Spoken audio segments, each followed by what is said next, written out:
部落冲突作为一款风靡全球、历久不衰的手游，除了其独特的玩法外，也多亏了工作室不懈的努力和坚强的维护。然而，即使是这样一款强力的手游，也无法幸免于外挂的袭击，甚至工作室为了应对玩家的物理外挂，不得不采取一些极端的举措，被迫做出限制玩家部分行为的举动。Hello， 各位观众，大家好，欢迎来到玩家机密。部落冲突是由芬兰工作室 Supercell 于2012年推出的战略性手游，一经推出就深受大量玩家的喜爱。然而，在游戏推出至今的历史上，不可否认的发生了多次令人难以置信的作弊事件。至于后来 Supercell 为了警告作弊者，特地列出了许多苛刻的公平条规。那么，究竟部落冲突从面世到现在，中间发生过多少次离谱的作弊呢？接下来，玩家机密将为玩家们分享数个赫赫有名的作弊事件。如果有遗漏或者是想要补充的玩家们，也可以在下方留言分享。那在影片开始之前呢，记得订阅我们的频道，还有记得来开小铃铛，以免错过我们的更新哟。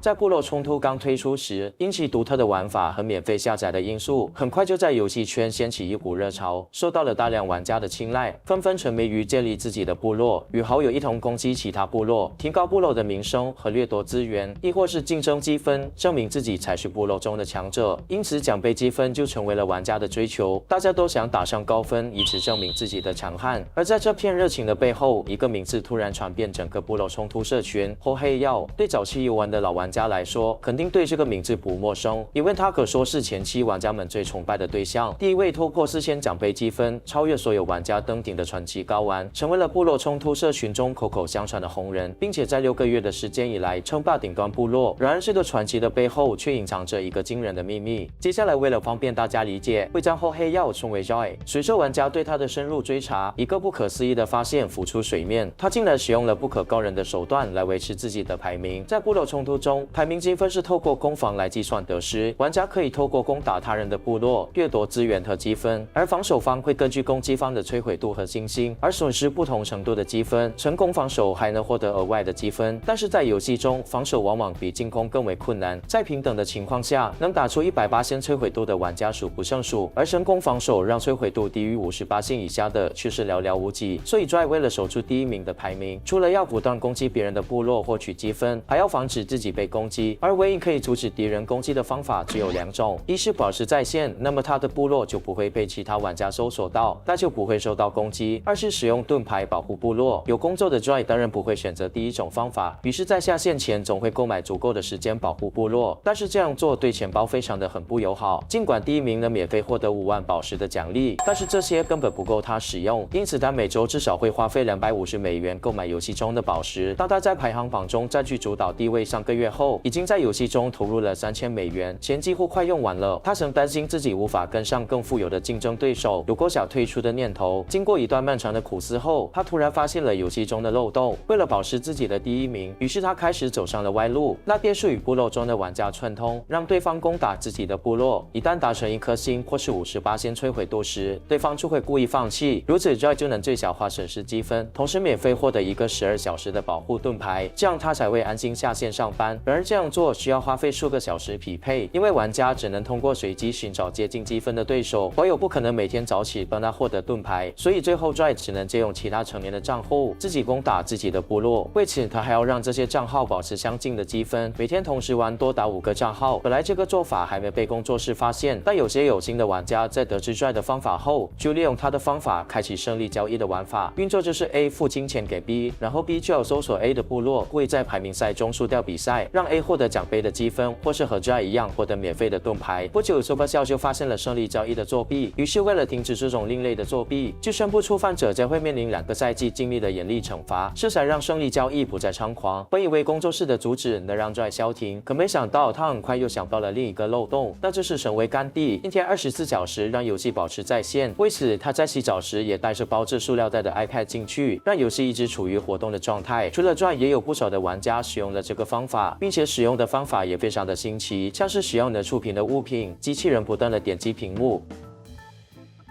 Auto Clicker 不断重复一样的动作，制作出有人在游玩的假象。但是长期的干让 Joy 的身体发生了异变，在此期间，他的身体更是瘦下了20磅，身体健康越来越差。直到 Supercell 在5月往游戏添加了新功能，大系统检测到长时间游玩的玩家将会强制退出休息，这才让持续在顶端称霸6个月的 Joy 宣布退休。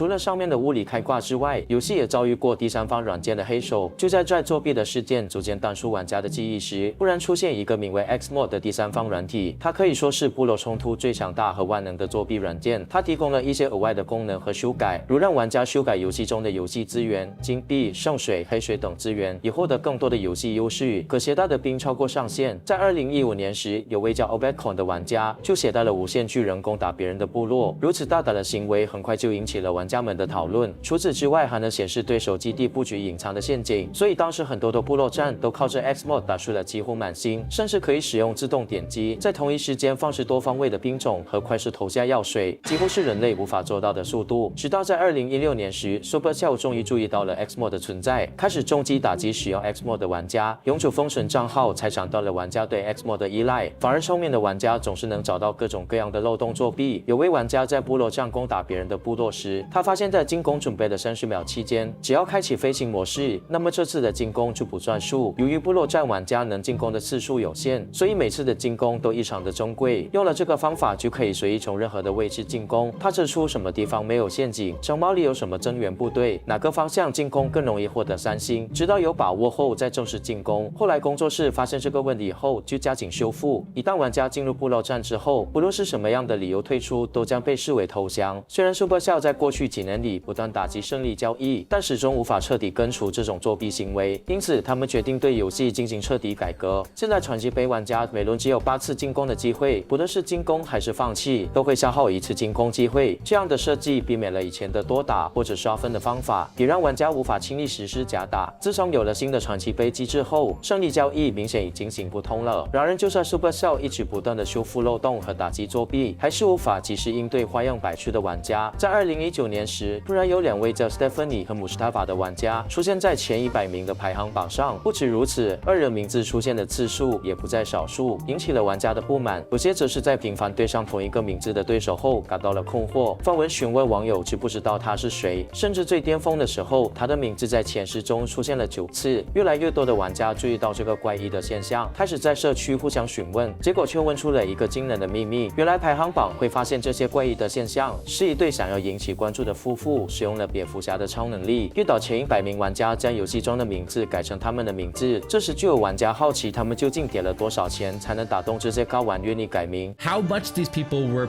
paying them to change their name to Dr. Mujtaba, and it turns out it was about $1,500 per person. 经过深入调查后，发现大约在$1500左右，只是改个名字就能赚取$1500，难怪大多数的玩家都改名了。但这样的情况并没有持续多久，4个月后，那些名为 Stephanie 和 Mustafa 的玩家都显示找不到该玩家，原因是他们引起的骚动太大，已经招致 Supercell 的注意，并且他们还发现第1名防守成功的次数过高。工作室严重怀疑这又是另一起胜利交易的事件，后来更是在条例中加入玩家的账户只可以有1个，如果再未得到 Supercell 的认可，私下向其他玩家出售、购买、分享或提供游戏账户，将会受到 Supercell 的惩罚。所以到了现在的环境，已经全然看不见 Stephanie 或是 Mustafa 的名字。